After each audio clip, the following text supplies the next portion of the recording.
যখন শেখ হাসিনার জন্য মন খারাপ করেন, তখন আমি ভাবি গোলাম আজমের কথা, যাকে বিনা দোষে ফাঁসিতে ঝোলানো হয়েছিল।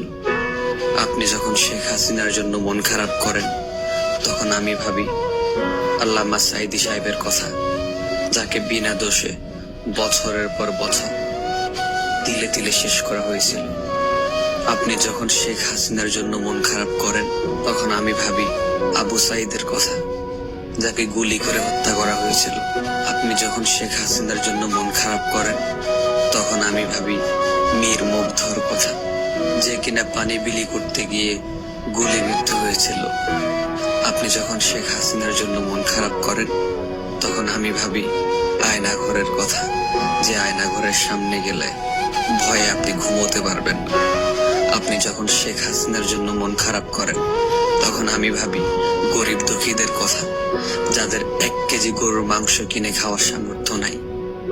আপনি যখন শেখ হাসিনার জন্য চোখ দিয়ে পানি ফেলেন, তখন আমি ভাবি আমার ইসলাম ধর্মের কথা, যে দেশে বুক ফুলিয়ে ইসলামের কথা বলা যেত না, শান্তিপূর্ণভাবে ওয়াজ মাহফিল করা যেত না, যে দেশে কোরআনের কথা বলা যেত না, যে দেশে ইসলামের কথা বলা মানুষরা ঠিক মতো রাতে ঘুমোতে পারত না।